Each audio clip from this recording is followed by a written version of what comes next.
การแสดงฟ้อนเล็บโดยกลุ่มสตรีแม่บ้านหมู่9ดอยสุเทพนะครับน้อมถวายเป็น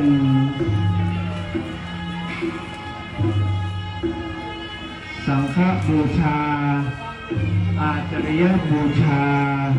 ถวายครูบาเจ้าศรีวิชัยวันนี้ท่านสาธุชนแขกผู้มีเกียรติจะว่าทำไมลานพิธีเขาว่ามีงาน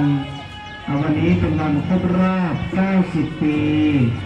ครูบาเจ้าศรีวิชัยสร้างถนนหนทางจากข้างล่างนะโยมขึ้นสู่ดอยสุเทพวันนี้ครบรอบ90 ปีในอดีตเรานี่อาจจะเป็นผู้มีส่วนร่วมหนึ่งในนั้นก็ได้ตายเกิดใหม่ตอนนี้เป็นสามเณรก็เป็นเด็ก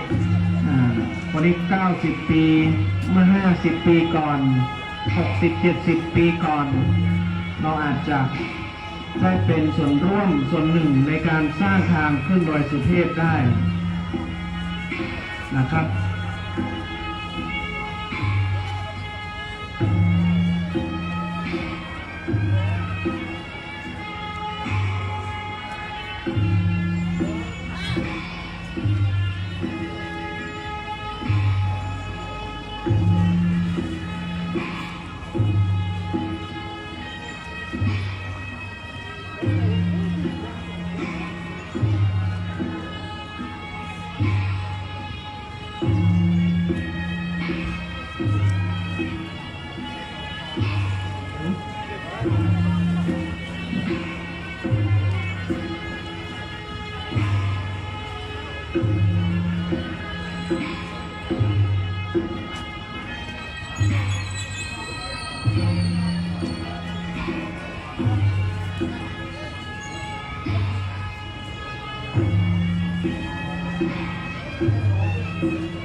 ขึ้นไปถ่ายข้างบน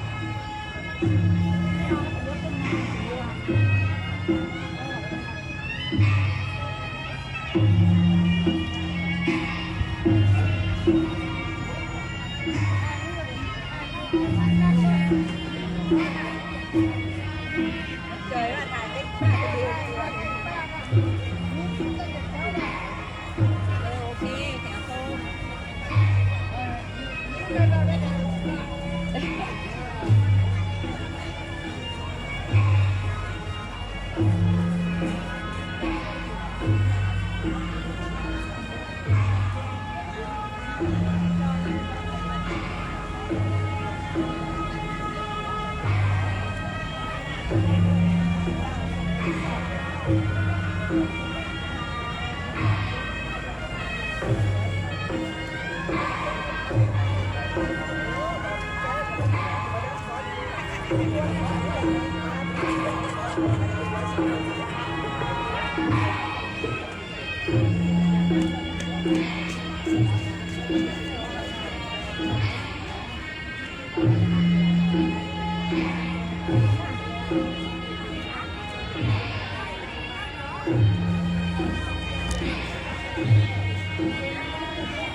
การแสดงความเล่นโดยกลุ่มสตรีแม่บ้านโดยสุเทพขอเสียงปรบมือให้นางรำชาติแดนเป็นอัตลักษณ์เป็นเอกลักษณ์ของชาวล้านนานะครับ โดยเฉพาะเชียงใหม่ลำพูนภาคเหนือตอนบนแม่ฮ่องสอน การฟ้อนเล็บนั้นถือว่าเป็นการแสดงที่จะมีดนตรีบรรเลงเพลงประกอบนะครับที่ไม่มีเนื้อร้องซึ่งถือว่าเป็นงานเอกลักษณ์ทั้งท่ารำและลีลาการฟ้อนดังนี้เป็นต้นนะครับวันนี้เราได้ชมการแสดงฟ้อนในเบื้องต้นเป็นที่เรียบร้อยอีกสักครู่หนึ่งตอนนี้ขบวนตั้งแต่เวลา 7 นาฬิกาตอนเช้าพิธียื่นยมองค์การบวงสรวงพิธีขอขมาครูบาเจ้าศรีวิชัยณลานอนุสาวรีย์ครูบาเจ้าศรีวิชัยนักบุญแห่งล้านนาไทยที่ลานครูบาเจ้าศรีวิชัยหน้าวัดศรีโสดาพระอารามหลวงโดยพ่อครูวันรบนามวงพรมผู้อำนวยการสถานีวิทยุ FM 96.0 เมกะเฮิรตซ์วัดพระธาตุดอยสุเทพรองประธานสภาวัฒนธรรมจังหวัดเชียงใหม่ได้กล่าวยื่นยนองค์การในเบื้องต้นเป็นที่เรียบร้อยจากนั้นทางตัวแทนภาครัฐภาคเอกชนได้ประกอบพิธีทางเหนือเรียกว่าสุมาขอขมาจากนั้นขบวนอัญเชิญย้อนยุคมีทั้งรถเบนซ์โบราณอัญเชิญรูปเหมือนครูบาเจ้าศรีวิชัยนักบุญแห่งล้านนาไทยไปประกอบพิธีกรรมและพิธีการจากนั้นก็ขบวนเคลื่อนขึ้นมาก็เหมือนรถที่อยู่ขวามือของท่านนักท่องเที่ยวท่านญาติโยมพ่อขาวแม่ขาวซ้ายมือของเราก็ดีที่อยู่รถตัวอย่างรถโบราณย้อนยุคเมื่อ90 ปีก่อนแห่กันขึ้นมาโดยมีการเปิดทางขึ้นสู่ดอยสุเทพโดยตามประวัตินั้นก็ได้พรั่งพร้อมกันในวันนี้ครบรอบตั้งแต่เริ่มลงจอบแรกนะครับเริ่มลงจอบแรกวันที่9 พฤศจิกายนจนเสร็จสิ้นวันที่30 เมษายนดังนี้เป็นต้นนะครับ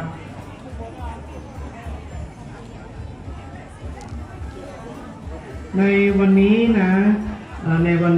ในช่วงเวลาเช้านี้นะครับรับตามที่ทราบในกำหนดการเราจะเห็นได้ว่าขบวนต่างๆได้แห่ขึ้นมาสู่วัดพระธาตุดอยสุเทพอีกสักครู่หนึ่งและในวันนี้ได้มีการจัดพิธีสมโภชตั้งแต่เมื่อคืนที่ผ่านมาโดยทางสถานีวิทยุ FM 96 ที่นางวิชาคำปันแม่ขาวญาติโยมที่ฟังรายการสถานีวิทยุได้เดินทางมาฟังเทศน์ฟังธรรม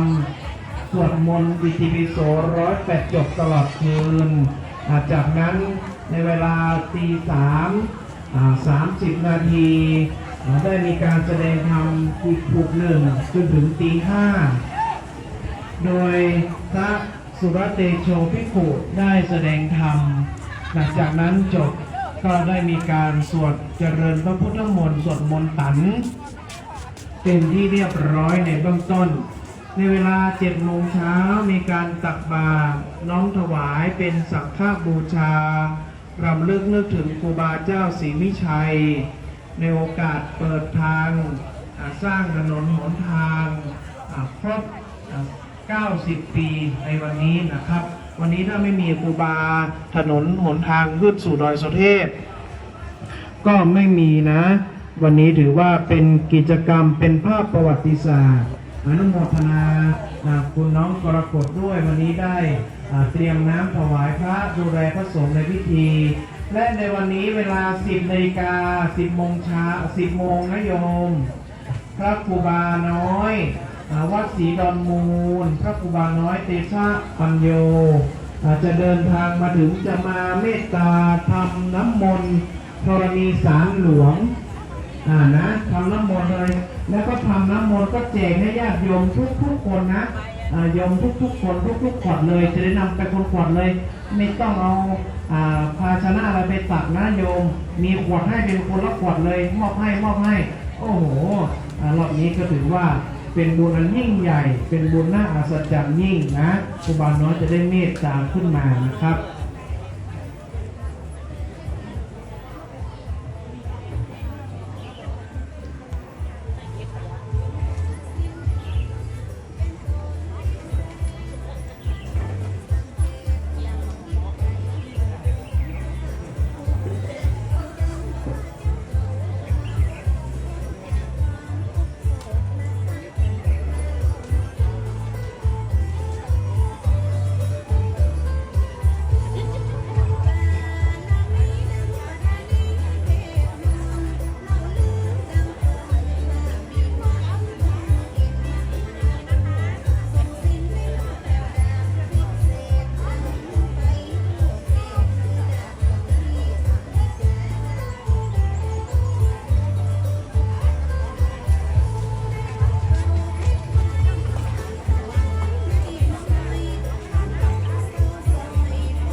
ในกำหนดการนะครับ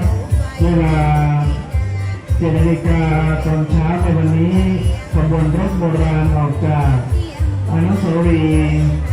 สามกษัตริย์เวลา8 นาฬิกาตอนเช้ามีพิธียื่นโยงองค์การถวายสักการะบูชาครูบาเจ้าศรีวิชัยณลานอนุสาวรีย์ครูบาเจ้าศรีวิชัยหน้าวัดศรีโสดาพระอารามหลวงเวลา8 นาฬิกาตอนเช้าขบวนรถโบราณเคลื่อนสู่วัดพระธาตุดอยสุเทพในระหว่างทางนั้น8 นาฬิกา 30 นาทีจะแวะจุดที่2นะครับคือวังบัวบาน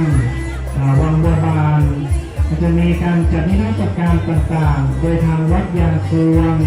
พระครูประหลัดธีรวัฒน์ยานสิทธิวดีพระอาจารย์พุทธได้จัดนิทรรศการณบริเวณนั้นเวลา9 นาฬิกาจุดที่3วัดมหาราชโดยท่านพระครูธีระสุตโพธิ์อาจารย์พระมหาสง่าจะได้เมตตา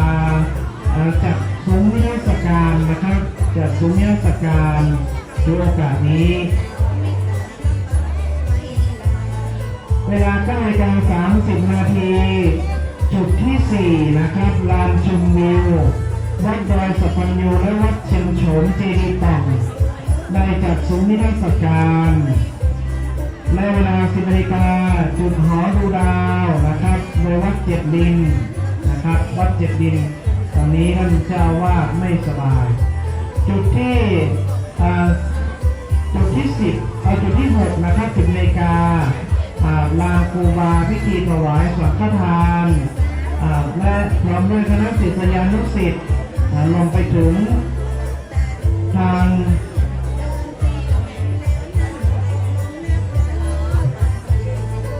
พระครูบาน้อยจะได้เดินทางมาประกอบพิธีทำน้ำพระพุทธมนต์ธรณีสารหลวงนะครับวันนี้ถือว่าโอกาสเราย้ำยุคในอดีตตัวนี้เราได้เดินทางมา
ก็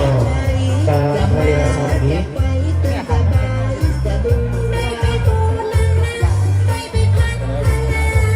ผมไว้ใครได้เหมือนกัน คือที่เจ้ามาว่าคนนี้คือโดนได้ขึ้นขึ้นมาไม่ได้แล้วนะคือไม่ได้แล้วเขาก็จะได้ตั้งขบวน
ถวายการต้อนรับท่านพระครูสุตกิจจาภิรมย์เจ้าอาวาสวัดดอยสัมพันโยอำเภอแม่วางจังหวัดเชียงใหม่แล้วก็ด้านหลังก็คือท่านพระครูปรัตถีนวญาณสิทธิวาทีพระครู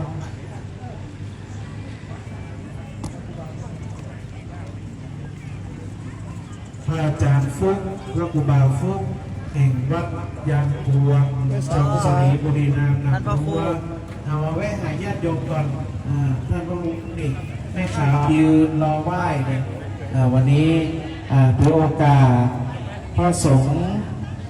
ในพิธีต่างๆวันนี้ตามที่บอกนะจุดที่สองที่วัดยางพวงนั้นได้จัดจุดที่สองนิทรรศการครูบาศรีวิชัยจุดที่สามวัดผาลาดและจุดที่สี่วัดดอยสะพันยูกับวัดเชียงโฉมร่วมกันจัดนิทรรศการครูบาเจ้าศรีวิชัยนักบุญแห่งล้านนาวันนี้ท่านพระครูประหลัดธีนวัฒน์ยานาสิทธิทีท่านพระครูประหลัดยานาพระครูประหลัดธีนวัฒน์ยานาสิทธิวาทีท่านพระอาจารย์ฟุกพระครูบาฟุกวัดยางพวงผู้ประสานงานและเป็นหัวหน้าฝ่ายเผยแผ่ของคณะสงฆ์ในภาคเหนือตอนบนโดยเฉพาะธรรมนาวาวังนะครับซึ่งเราทำนาวาวังดังที่ได้แสดงไปตอนตีสามว่าเป็นธรรมบทเป็นบทที่เราทั้งหลายควรระลึกนึกถึงพุทโธเมนาโถต้องไว้ในใจมีพระพุทธเจ้าเป็นที่พึ่งธัมโมเมนาโถเรามีพระธรรมเป็นที่พึ่งสังโฆเมนาโถเรามีพระสงฆ์เป็นสรณะเป็นที่พึ่งดังนี้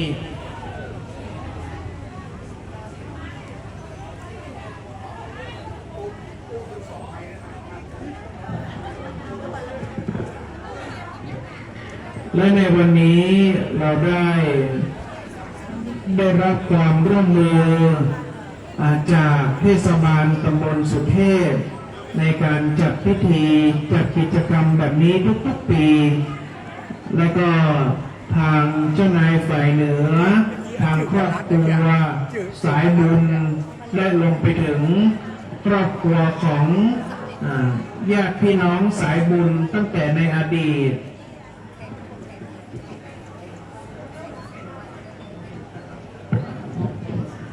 และรวมไปถึงสายบุญก็รวมไปถึงสายบุญแก่ง้อ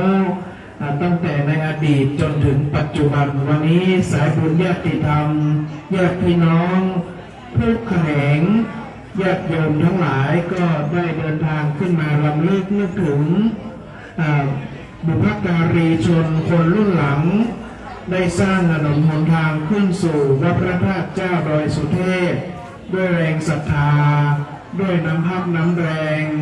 ที่ก่อเกิดเป็นบุญเป็นกุศลอันยิ่งใหญ่ในวันนี้นะครับวันนี้ทางผู้ช่วยเจ้าวาดวัดพระธาตุดอยสุเทพทุกรูปเจ้าวาดวัดในเครือข่ายวัดพระธาตุดอยสุเทพทุกรูปก็ได้เดินทางขึ้นมาร่วมพิธีวันนี้เรียกว่าเป็นบุญอัศจรรย์ครูบาเจ้าศรีวิชัยพระบรมธาตุเจ้าดอยสุเทพกลัวญาติโยมร้อน วันนี้อากาศเย็นนะเย็นเหมือนเปิดแอร์ประมาณ18องศาเย็นนะกลัวร้อนเย็นสบายวันนี้คุณโยมกระจรดวงไทยได้มาเอาน้ำยาธาตุมาถวายและรวมไปถึงโยมแม่นิดโยมแม่คุยนี่เอากาแฟมาถวายต้องขออนุโมทนาขอบคุณขอบใจในโอกาสนี้นะครับวันนี้โรงทานทุกๆโรงทานดังที่ประชาสัมพันธ์ไปเมื่อสักครู่พอดีไม่มีบัญชีนะโรงทานที่ทราบมามีโรงทานก๋วยเตี๋ยวทางวัดวัดพระธาตุดอยสุเทพร่วมเมตตาบารมีหลวงพ่อทำก๋วยเตี๋ยวแจกกาแฟโอนตินแล้วก็ช่างภาพชมรมช่างภาพดอยสุเทพทุกช่างภาพทุกแผนกฝ่ายที่ได้เดินทางขึ้นมาเตรียมอาหารตั้งแต่ตอนตีสามได้ทำเขาเรียกว่าข้าวเงี้ยวนะข้าวกันจิ้น แล้วก็ลงไปถึงข้าวมันปิ้งนะข้าวมันปิ้งข้าวเหนียวปิ้งรสต่างๆมีรสถั่วรสเผือกดังนี้เป็นต้นนำมาออกร้านโรงทานขออนุโมทนานะบุญกินบุญทานทั้งหลายทั้งปวงเหล่านี้เป็นบุญอันยิ่งใหญ่ แล้วก็อนุโมทนาโรงทานทุกๆโรงทานด้วย ถ้ามีญาติโยมมาก็เขียนมาให้ที่ประชาสัมพันธ์นี้ได้นะ จะได้อนุโมทนา ตอนนี้ไลฟ์สดผ่าน Facebook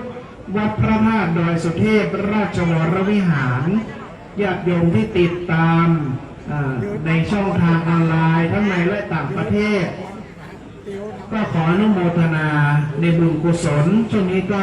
ชมภาพบรรยากาศต่างๆก่อน วันนี้มีก๋วยเตี๋ยวออกร้านโรงทาน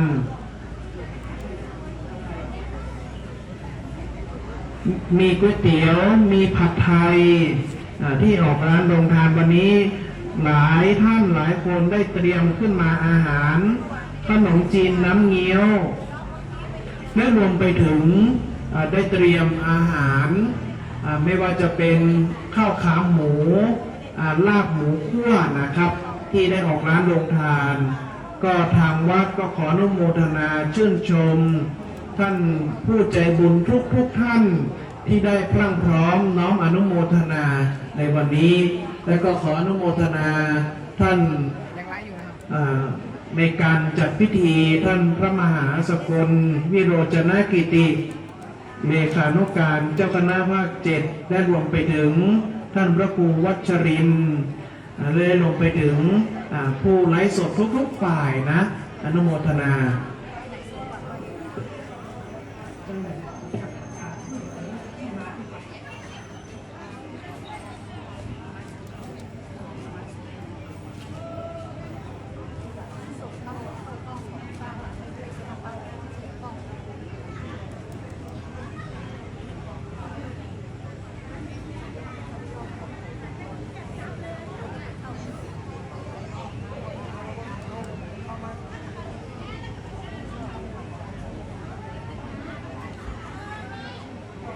ในโอกาสนี้คุณพ่อเฉลิมจะได้เล่า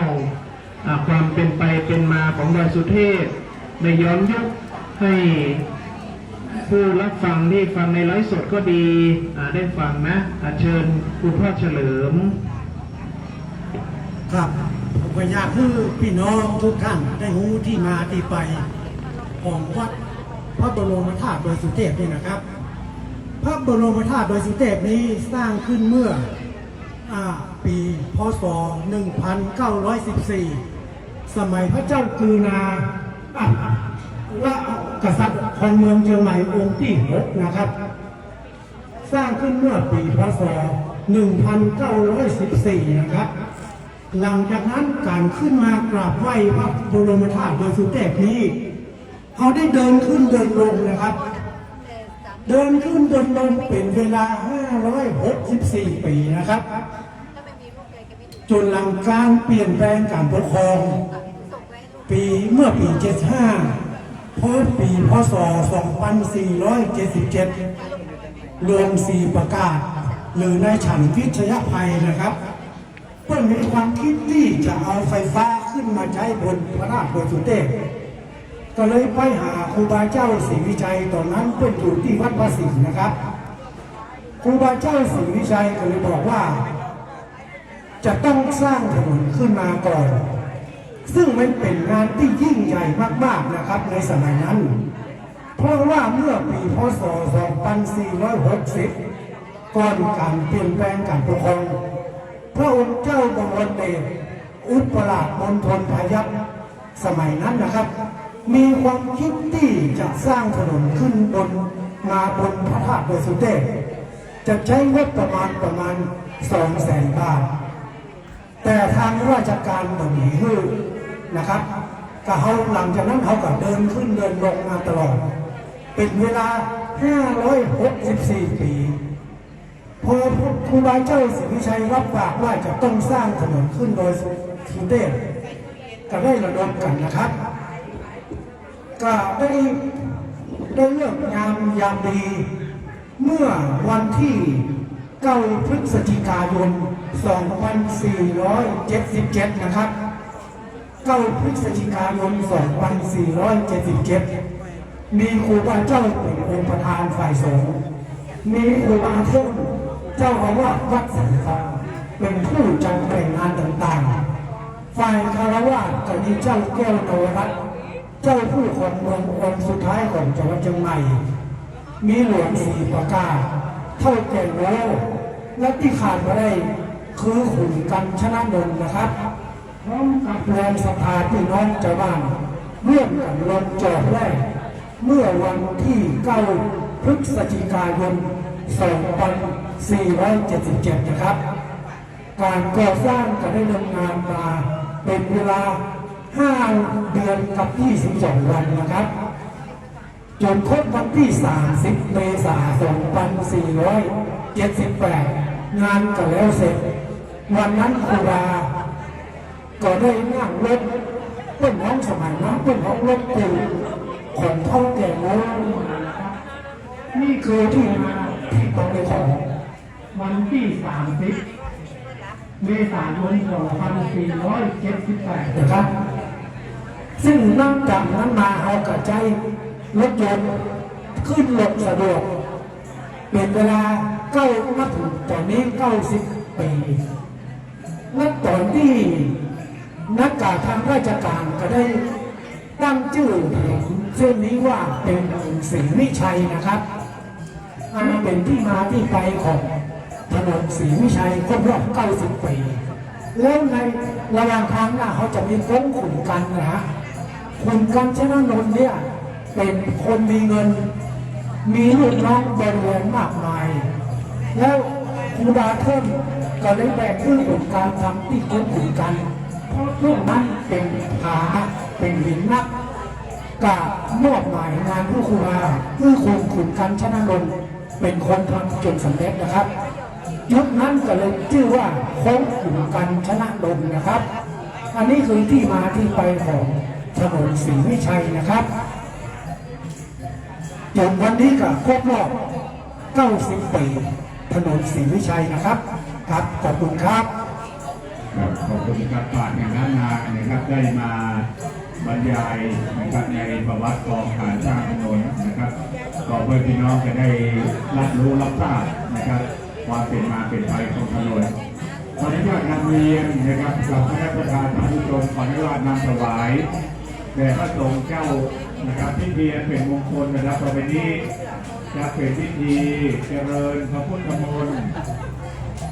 นะครับเสร็จแล้วเราจะรอคณะมาจนถึงในมณฑลพิธีแล้วจะได้กราบไหว้ศาลในเมตตาธรรมของท่านอาจารย์ท่านเดชพระคุณพระสิทธิวัชิรานุกูล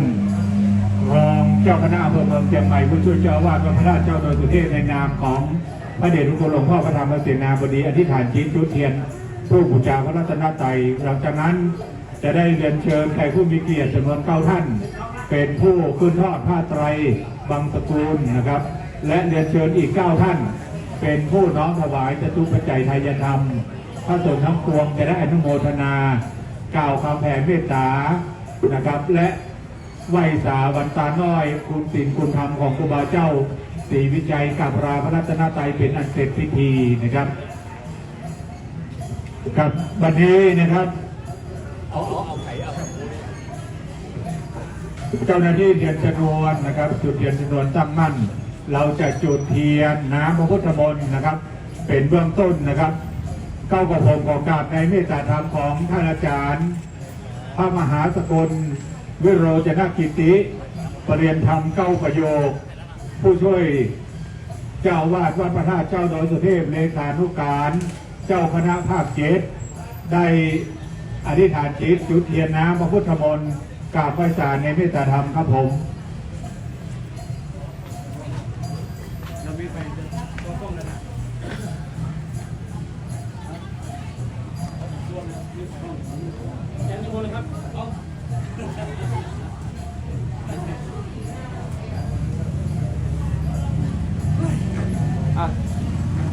ครับวันนี้นะครับเมตตาธรรมของท่านอาจารย์พระมหาโพธิ์เรานะครับสิทธิปรริยนธรรม9 ประโยคได้เมตตาที่มาที่จุดเทียนน้ำพระพุทธมนต์นะครับ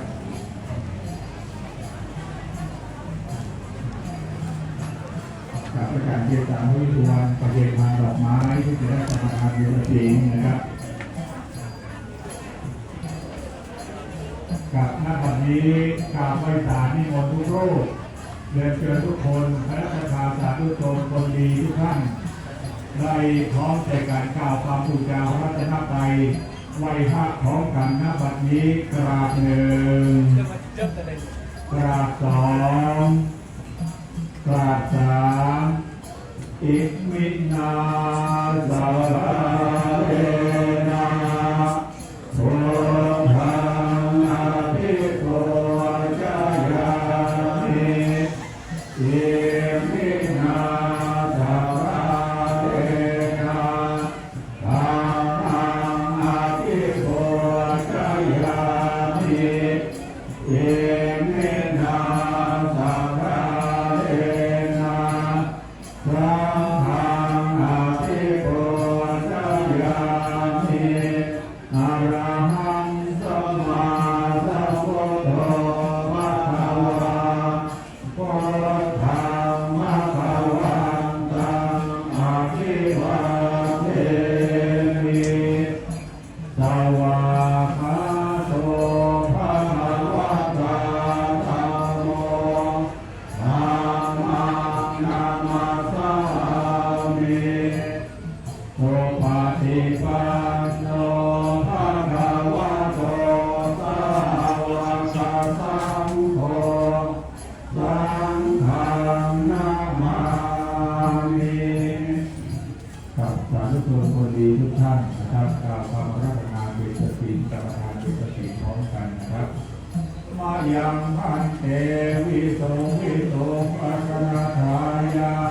เอตระเนนะสหปัญจศีลานิยาจามาโตติยัมปีมยังพันเตวิโสวิโสรัตนาทายาเอตระเนนะสหปัญจศีลานิยาจามาตาติยัมปีมยังพันเตวิโสวิโสรัตนาทายาเอตระเนนะสหปัญจศีลานิยาจามานะโมตัสสะภะคะวะโตอะระหะโตสัมมาสัมพุทธัสสะนะโมตัสสะภะคะวะโตอะระหะโตสัมมาสัมพุทธัสสะนะโมตัสสะภะคะวะโตอะระหะโตสัมมาสัมพุทธัสสะนะโมตัสสะภะคะวะโตอะระหะโตสัมมาสัมพุทธัสสะ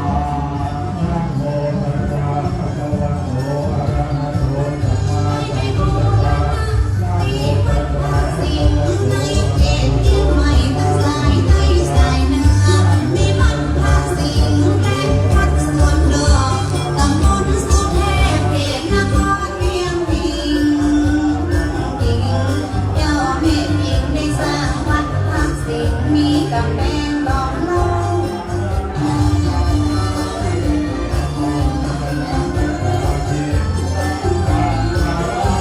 ตำบลสุเทพเขตภาษีสวรรค์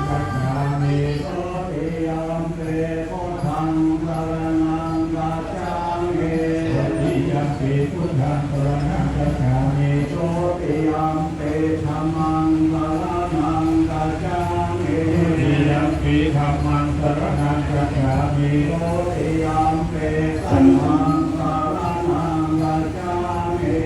ติยัมปิสังฆังสรณังคัจฉามิอะติยัมปิพุทธังสรณังคัจฉามิ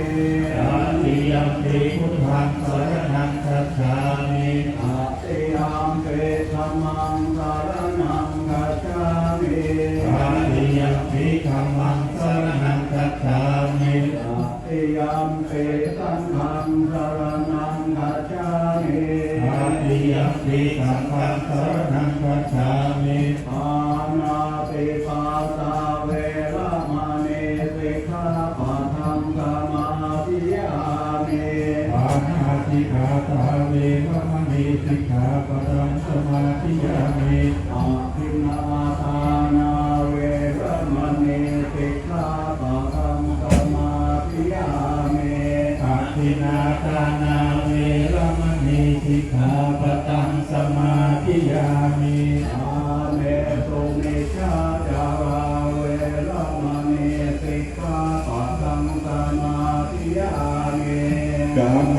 วิจจาจาราเวรมณีสิกขาปะทังสมาธิยามิโอสาวาทาเวรมณีสิกขาปะทังสมาธิยามิ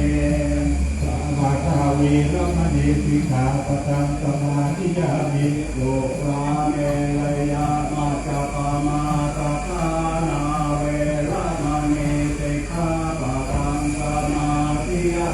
มิสุราเมรยามัจจปมาตถานาเวรมณีสิกขาปะทังสมาธิยามิอิมานิปัญจสิกขาปะทานิสิเลนะโสกะติยันติสิเลนะโสกะสัมปะทาสิเลนะเนโกติยันติสัพพมาติลา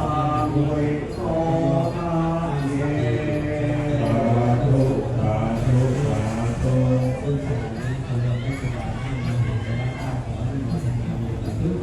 วันนี้ขบวนอัญเชิญรูปหล่อของพระบาทเจ้าศรีวิชัยนครราชไทยได้เดินทางมาถึงหน้ามณฑลพิธีแล้วจากเจ้าหน้าที่นะครับได้เชิญรูปหล่อของพระบาทเจ้าศรีวิชัยประดิษฐานณที่หน้ามณฑลพิธีนะครับเจ้าหน้าที่จากอัญเชิญรูปหล่อของพระบาทเจ้านะครับ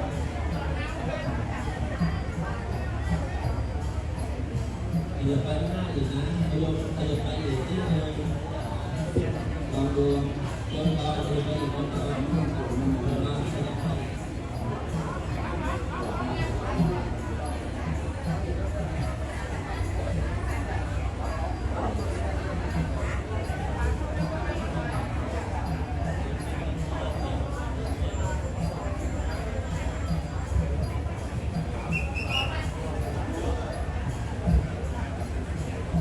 ครับอันนี้นะครับจะได้อาราธนา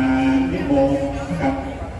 อัญเชิญรูปหล่อของครูบาเจ้าศรีวิชัยนครราชนาไทยประดิษฐานมณฑลจัดนะครับเป็นมณฑลพิธีดังนั้นนะครับเจ้าหน้าที่นะครับเจ้าหน้าที่อัญเชิญนะครับสาธุนะครับขออัญเชิญรูปหล่อของครูบาเจ้าศรีวิชัยนครราชนาไทยนะครับประดิษฐานนะครับณมณฑลพิธีอาสนะนะครับลูกศิษย์ลูกหานะครับอัญเชิญรูปหล่อของครูบาเจ้าณบัดนี้นะครับ ออกไปอยู่ห้องปลอดเชื้อแล้ว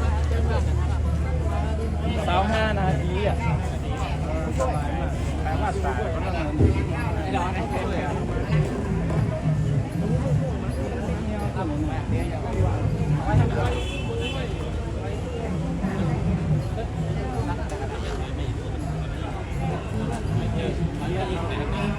คนเดียวแล้วเหรอเลยเดี๋ยว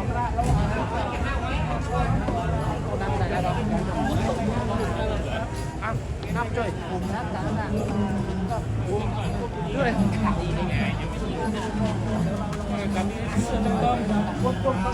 หันหน้ามาดีครับหันหน้ามาดีครับนั่น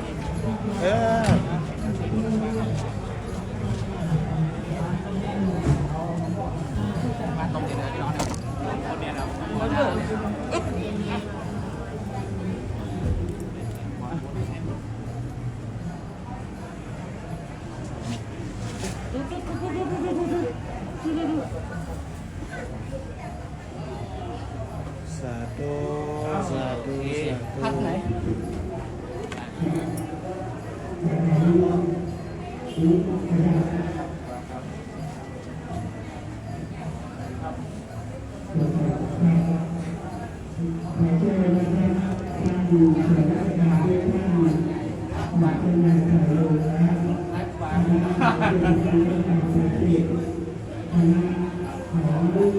เตรียมแล้ว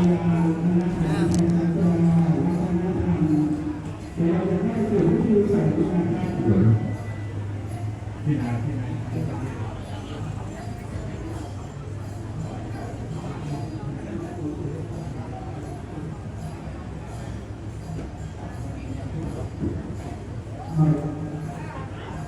มีความพร้อมที่จะสู้นะครับวันนี้ขอบคุณหลวงพ่อพระครูบาน้อยนะมีความโชคดีสวัสดีเป็นใหญ่ถามที่ต่างมาจากพระครูบาเจ้าศรีวิชัยได้เมตตาเป็นประจำปีนี้นะครับ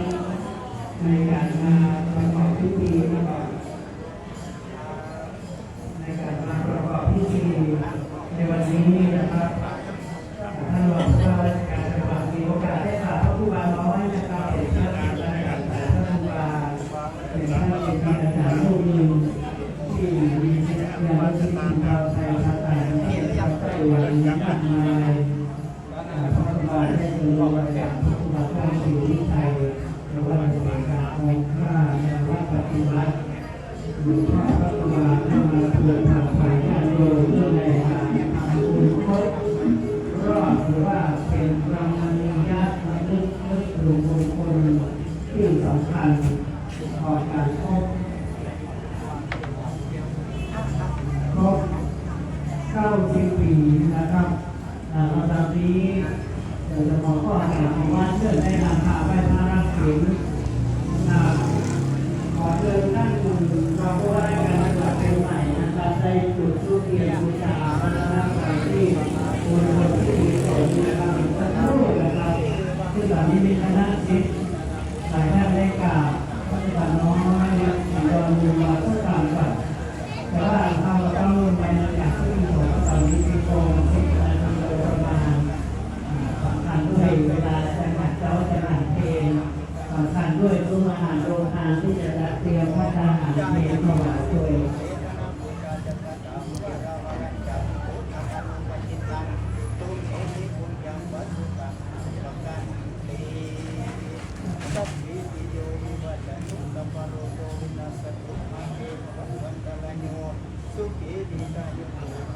เมตตาบารมีแห่งพระพุทธน้อยนะครับตอนบุรีเชียงปีเชียงใหม่มีผู้รักผู้ใหญ่เข้ากราบไหว้เป็นลูกศิษย์ครับสำหรับนี้เราจะได้เข้าสู่พิธีสงฆ์เพื่อญาติโยมที่อยู่ในประลับพิธีทุกท่านนะเอาเรียบร้อยนะครับสำหรับที่หลงเรื่องของผู้ว่าการจังหวัดเชียงใหม่ในนามของผู้ว่าการจังหวัดเชียงใหม่ที่จุดทูปเลยนะครับพระรัตนตรัยนะครับของเรียนเชิญกันนะครับสำหรับผู้ที่เคยร่วมมานะครับมาถามไหว้ขอพรเพื่อเข้าสู่พิธีสงฆ์เรา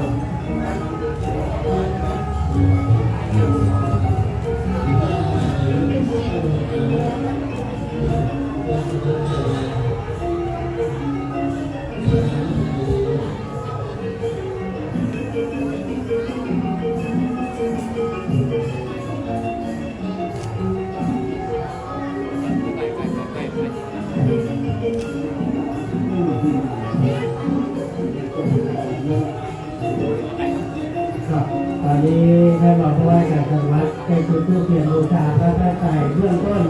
น้ำมนต์พรพิธีนี้เราได้ไหว้พระรับศีลแล้วลำดับนี้จะเป็นการเจริญพระพุทธมนต์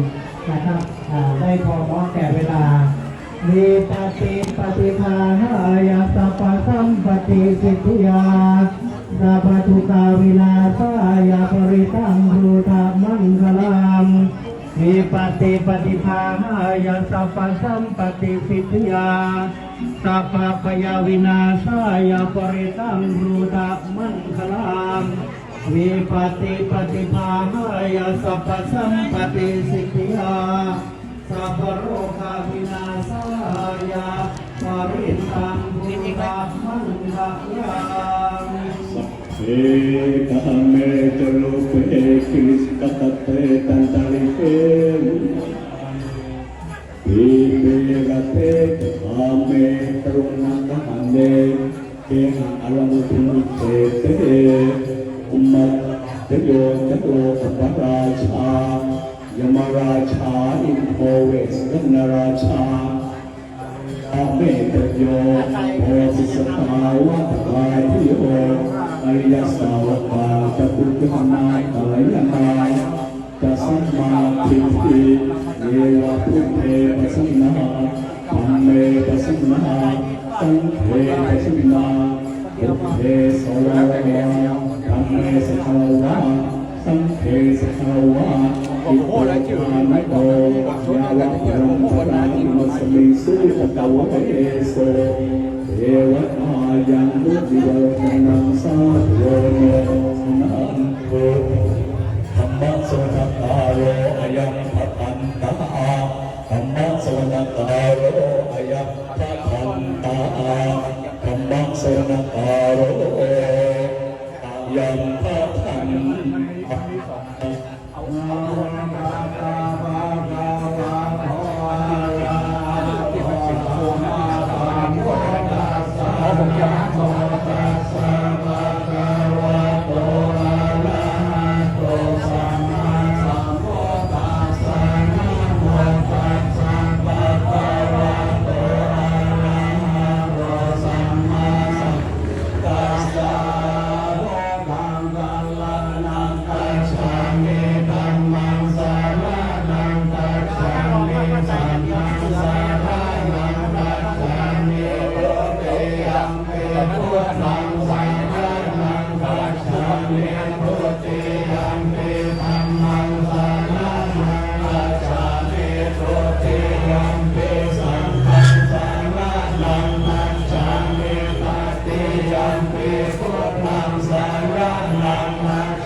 ใครจะทำมีทางหลังนี่แม่ต่อ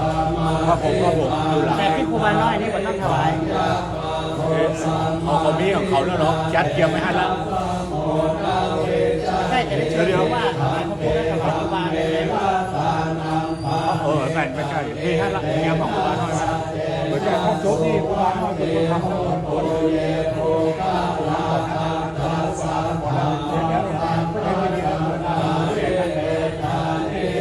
เจ้าเดียวให้พ่อที่เราทำเด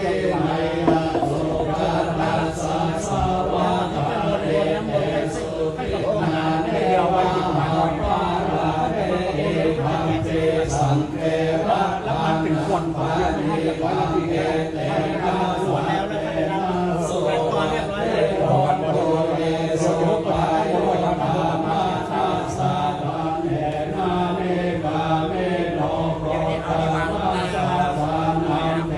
กันกับตอนนั้นตอนที่โจ๊กก่อนใช้เป็นดาว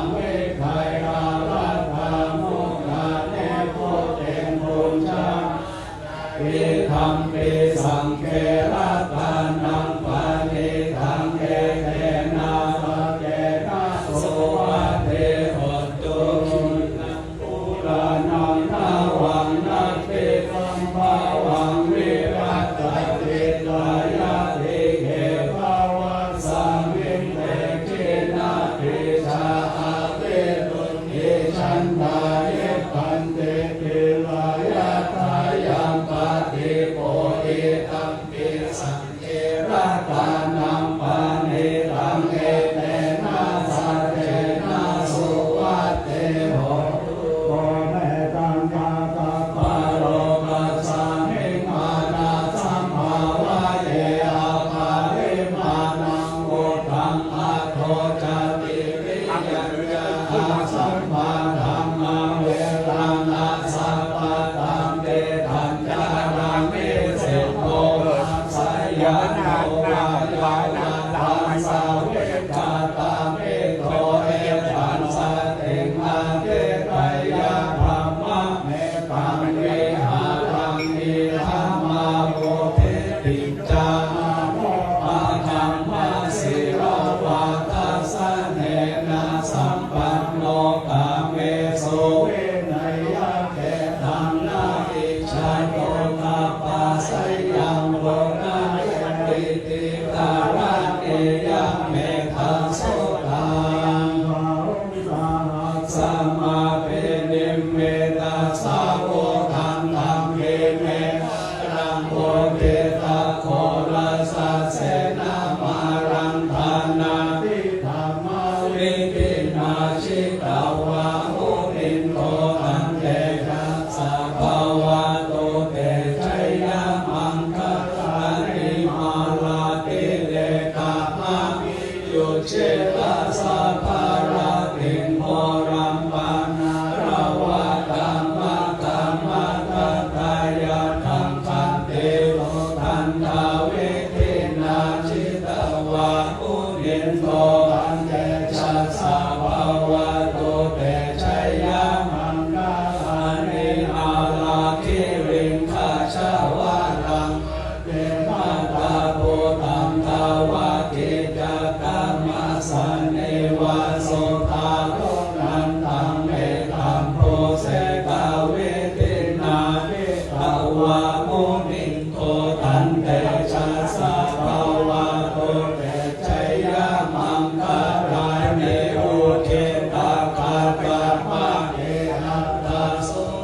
สัจจังวิหายามะสัจจะ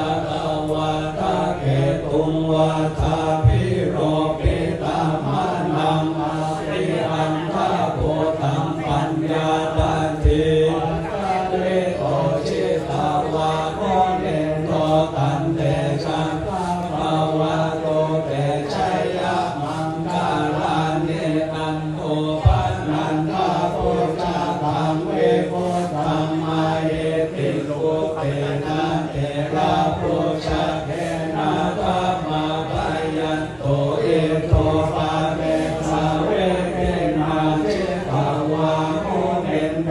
อันเตชะสาภาวะโตเตชัยยะมังคาลานิทุกขาหาเทเตโพชาเทนะโสตัสสะหะธังพระมังเวโตเตโยเตมิติภะกะปิตานังญาณาคาเตนะเวเทนะจิตตาวารุเนโตตันเดชะสาภาวะโตเตชัยยะมังคาลานิเอตาเปโตตัสชัยยะมังคาลาอัตตะคาคาโยวาจาโนเกนะมิเนสาระเตมาตันเตหิวานะเตกาเวเวทาเนโยปะทาวาเนโอคังโสธัมมาเทธามยานะโรสัพพะโยโรทัสสะตาจาเนโสทาปายาปะตาจาเทพายาโสกาปะตาเวนิโสกาหนโตสาเกเตปาเนโนเอตาวาตาจาอังเอเอสัมภาตังอุจจาสัมภาตังสาเปเตวาโยโหตันโยสัพพะสัมภาเตเสติยังทานังนาตันโตสัตตายาสิรังรักขันโตสัพพะทาภาวะนาเกลาตาหนโตกัจฉันเทวตาภาตา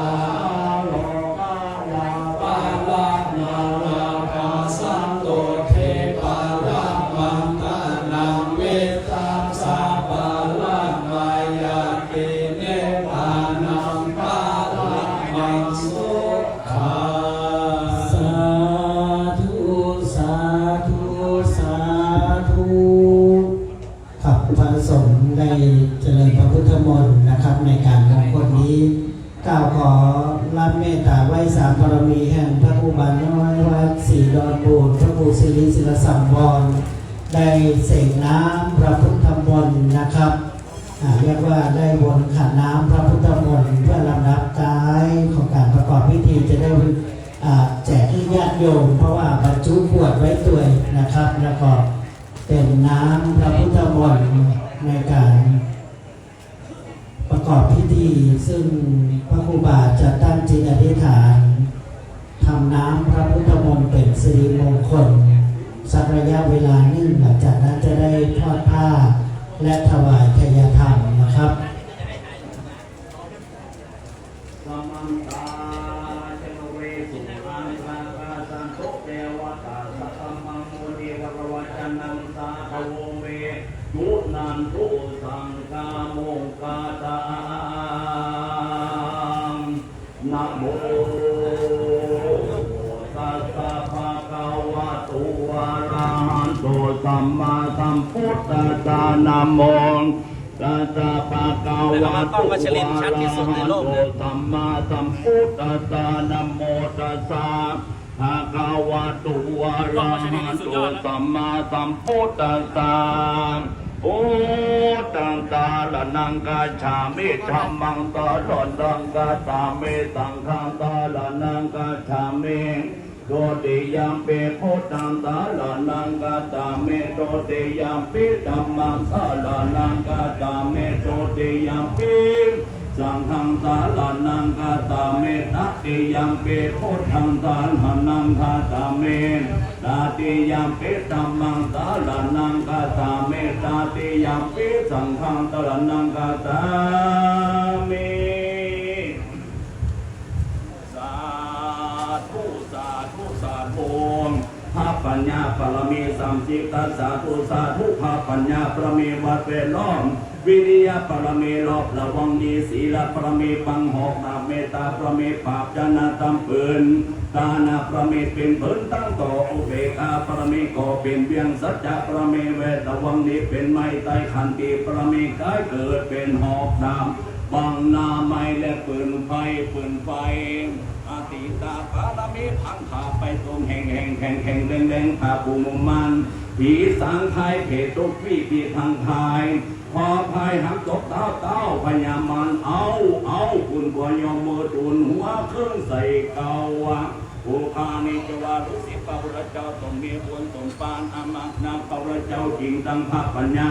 ปาละมีไว้เก้าจันตั้งไว้ตั้งนานก็ได้เก้าจันตั้งไว้ตั้งหลังก็ได้เก้าจันตั้งแต่หัวถึงตีนก็ได้เก้าจันตั้งแต่ตีนถึงหัวก็ได้เก้าจันแสนวาลูกขึ้นจะมาตะเบอตั้งก่อนแสนหากัวหาบอกมาจากใดข้าพเจ้าเลยได้พระคุณนางธรรมะคุณนางสังฆคุณนางพระอินตาธรรมะอินตาสังฆอินตาอาสาอัปแปดธรณีผู้อยู่เนินน้ำผู้อยู่ข้ามแผ่นดินการพาใจเลือกนึกถึงคุณของพระเจ้าพระธรรมเจ้าพระสังฆเจ้าคุณแดดคุณฝนคุณลมคุณน้ำคุณอากาศคุณสลัดเจ้าขอเดิมเจ้าภาวนาพอดีคุณนางอุตตรพอดีพอดีคุณของพระปัจเจกพระเจ้าพอดีแม่ธรณีเจ้าพอดีจุ่มเสด็จมาพุ่มพองปกป้องรักษาซึ่งน้ำมนต์ธรณีสันหนาน้อยธรณีสันใหญ่นี้ตลอดถึงปารมี30ตาเนพุทโธพุทธังรักษาธัมโมธัมมังรักษาสังโฆสังฆังรักษาพุทโธพุทธังอรหังธัมโมธัมมังอรหังสังโฆสังฆังอรหังพุทโธพุทธังกันหะธัมโมธัมมังกันหะสังโฆสังฆังกันหะทีขายุกูอายุวันโนสุขังปรังสาธุสาธุสาธุองค์พระพุทธเจ้ามาอยู่เก้าเกศาองค์พระโมคคัลลานะมาอยู่ปากว่าองค์พระสารีบุตรเจ้ามาอยู่ปากซ้ายองค์พระอินทร์เจ้ามาอยู่แขนซ้ายองค์พระนารายณ์เจ้ามาอยู่แขนขวาองค์พระปิตามันลายเจ้ามาอยู่ที่ไปตัวโกอมกิ่งกังนางอาหังปิตามันจานาเมกิโลเมพุทเทวจละลาเตจาพมตาเทปรเมสุราธาปัญจเพสนุปัญใจภวันตุเมวังอาตระเนสานนามเรมตังฟ้าตั้งแผ่นดินตั้งสุรสัยสินตั้งไปอินและภาคมอายาโยมาลาตังเต้าจตุโลกบาลตั้งสีตาเวสุวรรณตั้งบุบันดักตั้งพระประมัยไอสุวรรณังได้กระเดออกมาและดังอุปาวดีผู้เป็นเจ้าฟ้าเจ้าแผ่นดินผู้โกจวะอาโนโลตุธาเทนอยู่ดาวดึงสาวันเธอจึงจะมาเป็นวะเทาเป็นวะเอกพระพุทธอันเดชพระพุทธวินัยทรเพื่อจะมาล้มต้นไม้อันใหญ่อันมีผีให้บุมาตีเชือกบาดาลบนวังตีขอจ้างกระสังผีตายห้องจังมาสู่ความสมพงตะลงตะโกตะพวงยงข้ามแม่น้ำก็กระดังกว่าคนดังหลายวังต้นก็จะตอนต้นวังปลายก็จะต่อไปเก้ามันกูฝากเอาไว้กับพาไปมันกูฝากเอาไว้กับพาตะละเนมเพื่อจะมาเปิดพระเนตรพระปฏิมาก่อนดอมมนต์ดอกตกสลามใส่จ่อฟ้าเดหังโหงโคตรเธอก็บอกตุต้อกูจะฟังธรณีสารก่อนละวานมาดูกุมพุทธังสรณังกาชามิธรรมังสรณังกาชามิสังฆังสรณังกาชามิสดีจำเริญจักรวาลถิ่นฐานที่อยู่ที่ควรพระประมัยไอส่วนที่นี้เราจะข้าพเจ้าจะขอลาธนาสิ่งศักดิ์สิทธิ์ในสามอุลโลกโลมจงได้ประเดชจงมาคุ้มครองปกครองรักษาซึ่งหานมงคลวัดองค์มงคลหรือเดือนน้ำมูอัมพุทธมนต์ธรณีสารน้อยธรณีสารใหญ่เกิดซึ่งในโอกาสวันนี้ก็หากเป็นวันเดเป็นวันนาที่คณะแสดงโมรสธรรมใหม่เนท่านก็รองเจ้าท่านรองเจ้ารอง ผู้ว่าจังหวัดเชียงใหม่ตลอดถึงงามทางสำนักพุทธตลอดถึงเทศบาลตำบลสุเทพตลอดถึงสมณสถานและบุรสตาอุปาสกอุปาสิกาบวรลูกศิษย์ลูกหาครูบาเจ้าสรีวิจัยแสดงออกถึงซึ่งความกตัญญูกตเวทิตาธรรมได้มีการแห่ซึ่งองค์สรีสัพพโยมหรือว่าครูบาเจ้าสรีวิจัยนักบุญแห่งล้านนาไทยได้แม่ฮันมีการแห่แสดงออกลูกศิษย์ลูกหาแสดงออกถึงซึ่งความกตัญญูกตเวทิตาในโอกาสนี้สิ่งศักดิ์สิทธิ์ในสากุลโลกโลกอยู่ในสอนโหดและเล่งหานนั้นแรกแต่นี้ไปวันนาอย่าได้มีจานเนียจันได้อุบาทนักเกี่ยวนักฆ่าต้นไม้และต่อที่รุ่มที่สักแข่งเหมือนมีกำลังทับจับหลังทำรุงรังไม่ละตู้ตีตะกวนเลยแย่เกินบนเรือนไก่เรือนเข้ามาวัดมาวามาบ้านมาเมืองมาตัวงูเดินขึ้นน้ำแรงจับหลังคามาขึ้นลูกคนพวกคนหมอนงัวควายเป็นสีจักเขาหาเขาคอนนักไว้ไปนอนเฮ็ดกันเต้าควายงวงขุนควายนอนคางหมอร้องเสียงห้องเดือนร้องเสียงจ้างปีอวยออกกลางปีกลางเป็นดอกว่าปีเฮ็ดปีหัวทำให้คนขวดจำที่ต้องหาวแต่ข้าวกระจายแก้วเวนแห่งทั้งหลายด้านว่าบดีด้านจริงได้ปอกสารเกินเปี่ยมตาด้านจริงในโอนยังรู้สิขององค์สรีสัพพัญโยพระพุทธเจ้ามาจับใจวงคนวงรอบใจสัมจังจนาตุสางข้าสารแต่ต่างงอกออกเกินเป็นใบ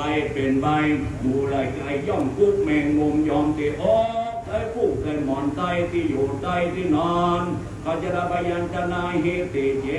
มโพธาติเจมธรรมาติเจมสังฆาติเจมสัพพะสตุวินาสันโตน้ำโอนนมาสักการทายเจ้าไว้คุณพระพุทธเจ้าพระธรรมเจ้าพระสังฆเจ้าพระบาทพระธาตุเจ้าตั้งหาพระองค์อันโยในจงคมและวิหารอันบางควรตั้งพระอินทร์ส่วนผู้เป็นเจ้าพนาเลพนาลายได้เสด็จตรงมาให้กูตังองค์การธรณีสารสารพาทุกบาจันไลตั้งโพธาตั้งเป็นจาริกรนังลาดปาสังพีตายหงพนมศพพนมเบนโอ้โกเจอว่าอนุโลดุดาเห็นให้ไปแก่ผู้วงต้นมาต่อไปเรามันอุบาทเอาไว้กับพระฝ่ายมันอุบาทเอาไว้กับพระธรณีพระกุมตาสิโลเมมดเทวจระดาเตชะเวสโนคันใจนาเมอาสาสองอรหันตังปัญจพุทธานามามิหังองค์พุทธังสุองค์พระมันสุองค์เทวาสุองค์ยักษ์ขาสุ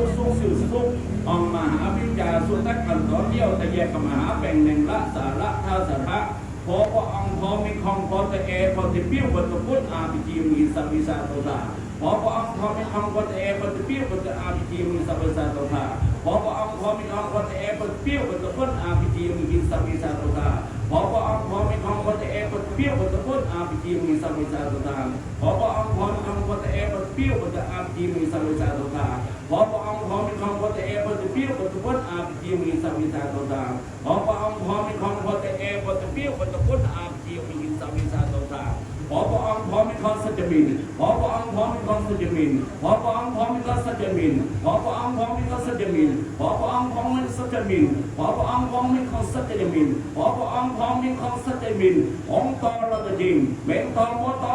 กันกะไกอนกัตตมริยเมตยะปัญญาสุลาปัสปิวอปัสเอปัสปุยปัสหันเจตุนิอภิจิวมิสิมาริสิสปอนนามสดีมีของพระอุออกปาทับปอยมหาเมตุวิเศษเพียสันตานวิสามยินวิสาเสวิสามาตังวิสากันตาวิสาโกเมียอิมอาณาสัญญมีเสตุนตุ้ยนันจุงตอง เขาสุดท้ายกันกับเวรเป็นพิษเอาลันหูตะเมียตะโกนจันจับประกองต่อเองอาจารย์กระตมาตะโทมลูกกระตก็ละไม่กันเลยละไม่กองกินอะไรไม่กระตอาปองตุตีฮะละกองหายว่าต้องซีนเมียวต้องเสียว่าต้องซ่องเน่ยเยอะต้องทะเลอุจิจีโกเมียวสิเล็บป้องมันยิงงองโกมิงกองมาเทเลโคเทเลนี่ขัดเต็งคงตอและอาปองตุตีลงลาปูอีบานะโมพุทธิยะนะปะหะกะปะสะกะมะนะอะนะอูนะ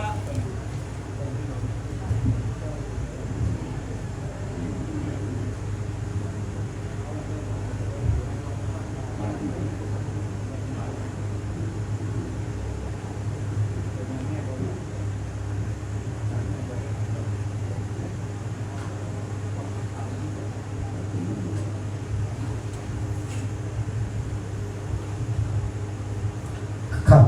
ตอนนี้พระครูบาน้อยนะครับวัดศรีดอนมูลได้อธิษฐานบูบนน้ำพระพุทธมนต์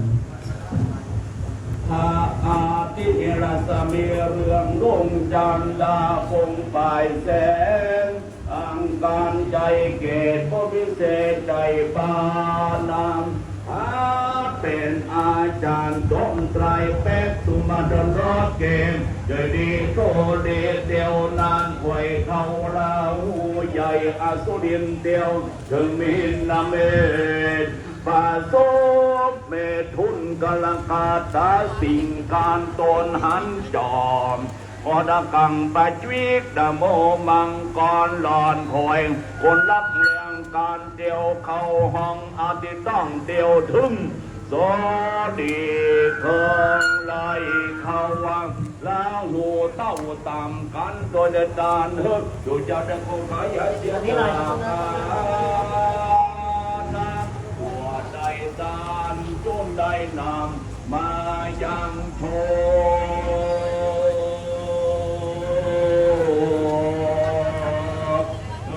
โยโย่เจินยาวโตเพิ่งเปล่ายังเต้าตลาดต่อเต้าได้อายุได้ร้อยสาวควบเอาภาวสารับปฏิเข้าของก้อนทองมีมาม้วนบางตำแหน่งหน้าที่การงานการเงินการทองการเข้าการทองใจมาม้วนบางความสมานสมัคคีในร้อนในตัวในครอบครัวในหมู่ในคณะในวัดในวานในประเทศชาติศาสนาพระมหากษัตริย์ไหลมาม้วนบางความร่ำรวยอยู่เย็นเป็นสุขอายุมันขวัญเงิน20 ปีมาสาวจงเจริญรวยปังขันได้มาร่วมด้วยช่วยในการแห่ครูบาเจ้าเสด็จวิจัยนักคนแห่งล้านนาไทยในปีที่เก่าทิศแห่งการเป็นว่าเป็นแปลงดวงตาขึ้นไปวันสุเทพในโอกาสนี้บุรัสตาทุกคนจงโชคดีในการหานานไปร่วมด้วยในโอกาสนี้จงมีใจมีโชคคิดในเกิดเก็บเงินได้เงินเก็บทองได้ทองคิดตำแหน่งหน้าที่การงานการเงินการทองการเข้าการพองไหลมาอ้วนมางหายเคราะห์ได้ลำบากโลกาเป็นเทวันหาแก่ลูกสาภาสีที่โชคบละมวนอยู่สสดีตั้งแต่ดีจิมเตอชยโตภวังชยกังพลังชายะมหาลาภาภวังตเตติกายโกอายุวโนสุขังปะลักโชคดีโชคดีแห่งเป็นปังรวยมหารวยทั่วดึงทั่วด้วยเดินสาธุขอการสาธุ สาธุสาธุสาธุครับเพื่อถวายความสะดวกแด่พระครูบานะครับ ขอเชิญท่านรองผู้ว่าราชการจังหวัดในเมตตาหลวงพ่อพระธาตุดอยสุเทพได้เป็น เป็นผู้แทนน้อมถวายทายธรรมแต่พระเดชพระคุณหลวงพ่อครูบาน้อยนะครับเดชะปัญโยแห่งวัดศรีดอนพูนสระบุรีศรีดอนมูลสระบุรีเชียงใหม่ในนามพระเดชพระคุณหลวงพ่อพระธรรมเสนาบดีซึ่งวันนี้หลวงพ่อเข้ารับพระบัญชาหน้าที่ประชุมมหาเถรสมาคมตำหนักเพชรวัดบวรนิเวศมอบท่านจัดเจ้าคุณหลายรูปได้เป็นเขาเป็นประธานต้อนรับศรัทธาญาติโยมและหลังจากนั้นนะครับพระครูบาท่านจะปั่นปอนและท่านจะเดินทางกลับก่อนนะครับน้ำพระพุทธมนต์ที่เป็นขวดเดี๋ยวเราค่อยรับทีหลังนะบาตรน้ำพระพุทธมนต์ห้ามทุกคนเข้าไปนะตอนนี้นะโดยเด็ดขาดนะอันนี้ทางคณะของวัด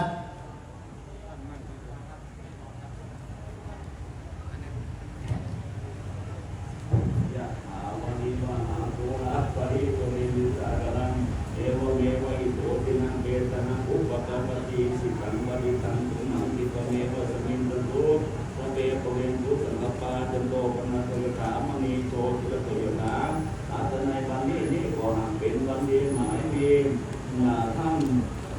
รองผู้ว่าราชการจังหวัดเชียงใหม่พร้อมด้วยมูลสถาทุกคนทุกท่านขึ้นภายด้านภายในสมณสถานั้นก็หมายมีพระเดชพระคุณท่านหลวงพระธรรมเสนาบดีเจ้าคณะภาค7ก็ได้มีโอสุรกิจอันแรงกล้านำพาซึ่งดอกไม้ทุกเทียนพร้อมด้วยเดือดทุกปัจจัยไทยธรรมไทยทานมาถาปนาขอให้เป็นตามนั่นในโอกาสทั้งนี้ของตัวของพระเจ้าอัตมาคนในรับแก้วไม่กำเจโตปณิธาของสมณสถาและมูลสถามีโดยประการสันไดจากนั้นบุรีขอสมกับกรรมกรรมหัตนายุยังตัวประการนั้นดูจะมีตั้งแต่ดีๆจริงเด้ออายุวัดโขยุมิยุมันเหมือนนิ้ยาวและวัดโขมีเข้าของบัตรทุกสิ่งทุกนั้นที่เรียกว่าโขมีสิทธิแปดประการครบถ้วนและสวัสดิ์โขมียศถาบรรดาศักดิ์ร่วงคนโกงวันวัดโขมีกำลังผู้ลงทั้งภายในและภายนอกวันวัดโขมีผิวพรรณวันละอันน้ำผ่องใสสุขวัดโขให้มีความสุขกายสบายใจลุกยิ่งขึ้นไปโอ้ทุกสัมผัสทางขอให้พระเจ้าโลกความไม่นับจะดำเนินคำกว่ายิ่งโตยักษ์ตัวขอท่านเจ้าสมณสถาและมูลสถาทั้งมวลมีสมบัติแห่งกาไหลมากนั้นจงได้เป็นเจ้าวายานจักรวรรดิลาภคนนั้นจะที่ซอยมาตามซึ่งก้าวผลการงานงอนจะมีม้าอัสดรอันสวยงามผาเสยมีของจะผ่านเลิศของเขาเกิดกระพุ้นจงมีแก้วปิดตรงลูกงามผาเสยตามน้ำเลิศในโลกบางเขาของอันใดมีหน้าตาตัวตนก็ขอมีความเจริญอุดมยิ่งขึ้นไปกินเงินได้เงินเสียทองได้ทองที่ทำงานกันเลิศกันน้องกันเข้ากันของมันจะเป็นผลมันจะเป็นผลการสุขภาพกายดีๆสุขภาพจิตดีๆโชคดีโชคดีตลอดปีใหม่เจ้านี้และโอกาสต่อไปใจตั้งแต่ดีจริงเกินสปีกิญโยวิวาสโตสปาโลโกวินาสโตมาเตภวะตนนายนทุกขีที่ไกลโอภวะอภิวาตนาสีริสนิจังวัฏปัจจัยโนเตตาโลนามาวันติอายุวันโนสุขังปานาสาธุสาธุสาธุขอที่บนเรียนเชิญพวกเราได้บรรทานน้อยในพ่อครูบาด้วยกันนะครับวันทามิพันเตสาปานาภาลาทังธรรมธรรมิพันเตมัจจกตังปุญญังนาโนโมทิตัพพังสามินากตังปุญญังไมหังคาตัพพังสาธุสาธุอนุโมทามิ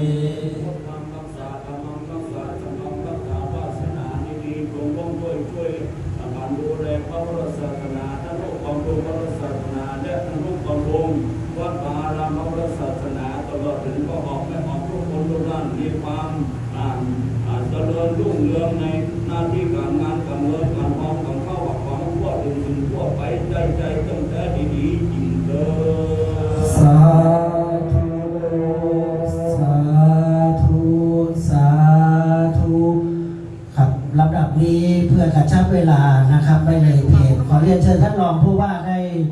นะครับ มาทอดผ้าไตร9 ไตรเบื้องหน้าพระสงฆ์พิธี9 รูปท่านรับน้ำพระพุทธมนต์พิเศษจากพระครูบาน้อยเตชะปัญโยวัดศรีดอนมูลญาติโยมเราไม่ต้องเข้าไปนะให้เสร็จพิธีก่อนน้ำพระพุทธมนต์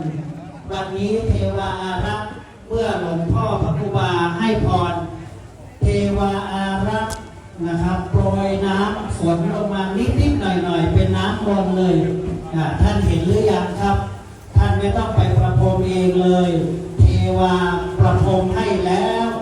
และแบบประพรมแบบงดงามไม่ได้ตกด้วยนะพระครูบาท่านจะได้ประกอบศาสนกิจอื่นต่อเชิญท่านรองผู้ว่าราชการจังหวัดทอดผ้าไตร10 ไตรพระสงฆ์พิจารณาเสร็จแล้วท่านรองจะไปน้อมประเคนบูชากันพระพุทธท่านคณะเจ้าภาพอีก9 ถึง 10 ท่านจะได้มาประเคนทายธรรมนะครับแล้วก็จะได้ปั่นปอนหลังจากนั้นถวายอาหารเพลพระสงฆ์เอากับบริการที่โรงทานเด้อ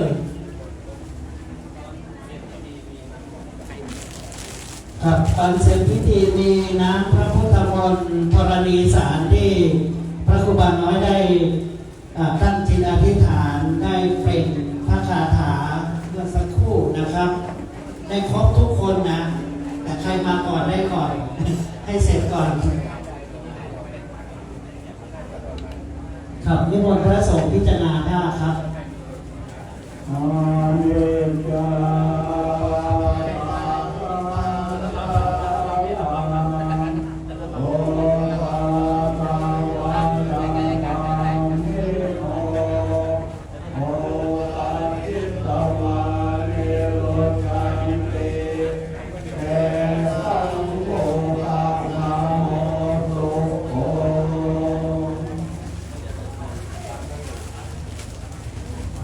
ตอนนี้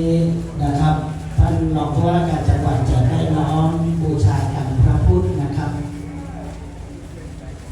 และขอเรียนเชิญทั้ง9 ท่านดังต่อไปนี้นะครับท่านแรกนะครับขอเรียนเชิญท่านกิตติศักดิ์สิงคราประธานชมรมรถโบราณล้านนาที่อาจสง9 รูปนะครับที่ศาลาพระราชชายานะครับท่านที่2ผอ.อารีพันจันทร์ท่านที่3ท่านวัฒนธรรมจังหวัดเชียงใหม่กพิกรวันสุขมาศท่านที่4คุณพ่อสุรศักดิ์เหมาะประสิทธิ์กับคุณแม่แน่งน้อยเหมาะประสิทธิ์นะครับคุณพ่อสุรศักดิ์คุณพ่อเล็กของเราที่ปรึกษาชมรมรถโบราณนะครับเรียนเชิญท่านธงชัยนาราชหัวหน้าอุทยานแห่งชาติสุเทพปุยเรียนเชิญผู้แทนมูลนิธิเจ้านายเจ้าดวงเดือนณเชียงใหม่เชิญพ่อวันลบนามพงพงศ์รองประธานสภาวัฒนธรรมเชิญท่านเทพนิมิตแสนพรหมปลัดเทศบาลตำบลสุเทพรักษาราชการแทนท่านนายกเทศมนตรีตำบลสุเทพเรียนเชิญท่านคุณจิตราพรวันทิพย์เรียนเชิญท่านกำนันตำบลสุเทพนะครับวันนี้พ่อหลวงหมู่บ้านเทากมาตัวนั้นขอเป็นผู้แทนด้วยกันแล้วก็เรียนเชิญในนามพยาวัชกรวัดครับคุณพี่วิรศักดิ์เขื่อนแก้วหลังจากนั้นเมื่อน้อมประเคนแล้วพระสงฆ์พระเจ้าจะปั่นปอนเลยนะครับส่วนน้ำพระพุทธมนต์เมื่อพระสงฆ์ท่านไปฉลองศรัทธาญาติโยมฉันเพลแล้วนะที่ตรงเบื้องหน้าผู้เหมือนพระครูบาเจ้าวิชัยท่านอาจารย์เจ้าคุณพระสิทธิวิชาและพิลานุกูลจะได้เมตตาว่าพึ่งคนละขวดนะครับหรือ1 ครอบครัวมาด้วยกันนำไปขวดเดียวนะเอาไปละลายในขันใหญ่ๆก็ไปแบบได้เต็มหมู่บ้านเลยเนอะเพื่อนบอกว่ามนธรณีสารนะมนใหญ่สาธุเชิญทุกท่านประจำเก้าอี้นะครับที่มีน้ำหยาดเจ้าภาพพระป่าถวายที่ท่านอาจารย์เจ้าคุณพระสิทธิวัชรานุกูลญาติโยมท่านใดนำต้นผ้าป่ามาต้นเงินจะได้รับพรทีเดียวเลยนะจะฟังจะได้ก็ต้องเป็นไปตามช่องเดียวผ้าป่าจากวัดครับมีต้นผ้าป่าส่วนไหนมาร่วมทำบุญด้วยเชิญที่ศาลาพระครูบาศรีวิชัยเอาต้นผ้าป่ามาเลยจากคณะดอยสุเทพเราหมู่บ้านสุเทพปุยมาจากสถานีวิทยุพระพุทธศาสนาของเรามาจากพระครูบา ศรีดอนมูลมาจากท่านพระอาจารย์มหาวิษณุผู้แทนท่านอาจารย์วิษณุไม่สบายวันนี้จากวัดหัวรินนะครับก็วัดเจ็ดลิน วัดเจ็ดลินทำหัวรินที่สัมปัตตองนึกถึงเคยก็เลยประเคนแล้วนิมนต์นะครับตอนนี้ขอนิมนต์พระคุณท่านนะครับตั้งยาฐานเลยนะขอรับขอบพระคุณครับคุณพระประสิทธิ์เชิญนะครับเตรียมน้ำอยากญาติโยมอยากน้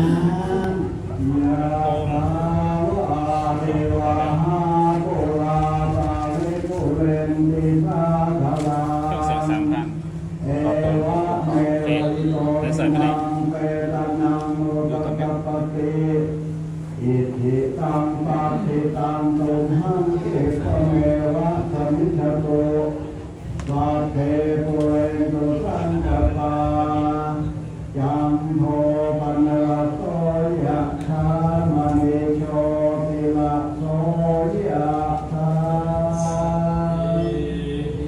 โมเววาจันโตสาภาโรโทเวนะสัตโตมาเตภวันวันตะไคโยสุขิเตกายโยโกภวะอภิวันทนาสิเลสะเนจังโกนะกัจจายโนกัตตาโลธรรมาวันตันเตอายุวันโนสุขังภาลังโตตามังคาลังลังคันโตสัพพะเทวตาสัพพะพุทธานุภาเวนัสสะทาโสติภาวันโตเตภวะโตสัพพะมังคาลังลังคันโตสัพพะเทวตาสัพพะธัมมานุภาเวนัสสะทาโสติ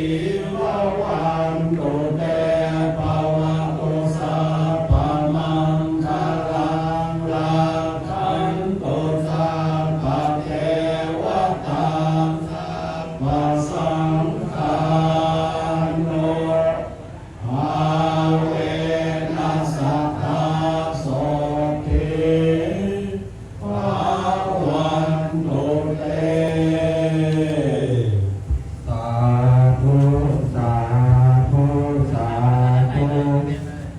กับประดับสุดท้ายนี้กราบไหว้สานิมนต์และเรียนเชิญทุกคนทุกท่านได้กล่าวคำไหว้คำปลุกจาครูบาเจ้าศรีวิจัยนักบุญแห่งล้านนาไทยให้ทุกท่านตั้งนะโมสามจบพร้อมกันแล้วว่าตามกับผมเป็นวักๆนะครับนะโมตัสสะภะคะวะโตอะระหะโตสัมมาสัมพุทธัสสะนะโมตัสสะภะคะวะโตอะระหะโตสัมมาสัมพุทธัสสะนะโมตัสสะภะคะวะโตอะระหะโตสัมมาสัมพุทธัสสะอะยังวุจติอะยังวุจติสิริวิชโยสิริวิชโยนามะนามะมหาเถโรมหาเถโรอุตตมะสีโลอุตตมะสีโลนรเทเวหินรเทเวหิภูชิโตภูชิโตโสระโหโสระโหปัจจยาทีนังปัจจยาทีนังมหาราภามหาลาภาวันตุเมภวันตุเมอหังวันทามิอหังวันทามิสัพพทาสัพพทาอหังวันทามิอหังวันทามิสิรสาสิรสาอหังวันทามิอหังวันทามิสัพพโสสัพพโสสาธุสาธุสาธุสาธุสาธุสาธุอนุโมทามิอนุโมทามิ วันตาน้อยในคุณศีลคุณธรรมคุณกรรมฐานของครูบาเจ้าสิวิจัยนักบุญแห่งล้านนาไทยพร้อมกันนับปัจนี้ วันตานิพันเตสัพพังอาปาราตังธรรมะธาเมพันเตมยากาตังบุญยังสามินาอาโทโพธิตาพังสามินากาตังบุญยังไมหังตาตาพังสาธุสาธุอนุโมทามิ สาธุ สาธุ สาธุ ครับการประกอบพิธีสมโภชแล้วก็การรำลึกนึกถึงวันครบ 90 ปีการเปิดใช้ถนนครูบาศรีวิชัยวันนี้ โดยพระท่านดอยสุเทพและในหน่วยราชการต่างๆเป็นที่เรียบร้อยนะครับขอเชิญฝ่ายประสานงานนะครับด้านบนจะเป็นที่ถวายพระทหารเพลท่านรองผู้ว่าราชการจังหวัดนะครับถ้ายังไม่รีบเดินทางกลับทางวัดก็เตรียมอาหารไว้นะครับสำหรับผู้หลักผู้ใหญ่ของเราอันนี้ก็ประกาศไว้ก่อนผู้หลักผู้ใหญ่ก็มีโต๊ะเดียวนะผมเลยอยากจะบอกโอ้โหขึ้นไปกันหมดที่เหลือโรงทานเนอะตรงโรงทานลิฟต์ชั้นล่างนี่เนอะส่วนน้ำ5 โต๊ะ ญาติโยมทุกท่านวันนี้ในเมตตาของพระเดชพระคุณหลวงพ่อได้จัดภาพเมืองครูบาเจ้าศรีวิชัยพร้อมน้ำมนต์ให้กับญาติโยมทุกท่านที่มาร่วมงานเรียนเชิญเลยนะท่านผู้ชมนะเข้าแถวมาตรงศาลาพระครูบาศรีวิชัยเลยญาติโยมนะครับทุกท่านที่มาร่วมงานวันนี้เข้ารับของแจกนะจากท่านอาจารย์เจ้าคุณท่านสิทธิวัชรานุกูลอาจารย์เจ้าคุณสิทธิสุธีวัชรบัณฑิตด้วยเป็น2 จุดคุณโยมเข้า2 จุดแต่ละคนละชุดเท่านั้นนะคุณโยมนะทุกคนได้เหมือนกันหมดนะเข้ามา2 จุดแบ่งมาทางอาจารย์เจ้าคุณสุธีด้วยครับแบ่งมาทางอาจารย์เจ้าคุณสุธีด้วยพี่เจตนำพี่เจตที่หลังเจตนำท่านรองขึ้นไปทานข้าวชั้น2ลิฟต์ด้วยนะมีโต๊ะด้วยตรงนี้ชั้น2นะครับตรงนี้ญาติโยมทุกท่านวันนี้มีโรงทานในของหมู่บ้านดอยสุเทพของเราในเมตตาของพระเดชพระคุณหลวงพ่อได้จัดให้มีโรงทานให้กับญาติโยมทุกท่านที่มาร่วมงานสามารถที่จะรับประทานอาหารด้วยสำหรับพระภิกษุสามเณรที่หอฉันนะครับพระภิกษุสามเณรที่หอฉันได้จัดเตรียมไว้แล้วนิมนต์เลยนะครับสำหรับญาติโยมทุกท่านที่มาร่วมงานในวันนี้เข้ารับน้ำมนต์วันนี้ถือว่าเป็นมงคลอันยิ่งใหญ่ในงานครบรอบ 90 ปีครูบาเจ้าศรีวิชัยเปิดถนนขึ้นสู่วัดพระธาตุดอยสุเทพปีหน้าเรานัดกันอีกเช่นเคยวันที่ 30 เมษายนทุกปีพระเดชพระคุณหลวงพ่อทำบุญระลึกนึกถึงครูบาเจ้าศรีวิชัยเป็นประจำทุกปีก็ฝากไว้ปีหน้าฟ้าฝนเป็นใจแบบนี้ก็คงจะได้จัดงานใหญ่กันเพื่อเฉลิมฉลองเพื่อที่จะไปหนุนเสริมในการที่จะเชิดชูครูบาเจ้าศรีวิชัยเป็นคนสำคัญของโลกปี 2571 พวกเรามาร่วมด้วยมาหลายหมู่บ้านมาหลายวันแล้วด้วยที่สำคัญต้องขออนุโมทนาบุญกับชมรมรถโบราณล้านนาเชียงใหม่ที่ได้นำรถโบราณหลาย10 คันมาร่วมในกิจกรรมตั้งแต่วันที่ 27 จนถึงวันนี้วันที่ 30 คุณพ่อเล็กคุณพ่อสุรศักดิ์หมอกประสิทธิ์คุณแม่แน่น้อยหมอกประสิทธิ์เป็นผู้สนับสนุนรถโบราณในครั้งนี้ต้องขออนุโมทนาบุญกับอบจ.องค์การบริหารส่วนจังหวัดเชียงใหม่นะครับที่ให้การสนับสนุนเทศบาลเมืองสุเทพเทศบาลนครเชียงใหม่นะครับแล้วก็หลายๆส่วนงานที่ให้การสนับสนุนในครั้งนี้ก็ต้องขออนุโมทนาบุญทุกภาคส่วนปีหน้าเราพบกันอีกครั้งในงานครบรอบ 91 ปีปีนี้90สำเร็จเสร็จสิ้นไปได้ด้วยดีวันนี้พระเดชพระคุณหลวงพ่อเดินทางไปรับพระบัญชาที่ส่วนกลางก็ฝากให้ท่านอาจารย์เจ้าคุณผู้ช่วยทั้งหลายได้ช่วยดูแลศรัทธาญาติโยมรับของที่ระลึกเสร็จแล้วเรียนเชิญไปทานอาหารนะครับไปทานอาหารที่โรงทานได้วันนี้มีข้าวปลาอาหารแจกให้กับญาติโยมทุกท่านกลุ่มฮักสุเทพด้วยนะวันนี้มาร่วมงานนะอนุโมทนาบุญกับกลุ่มฮักสุเทพเรา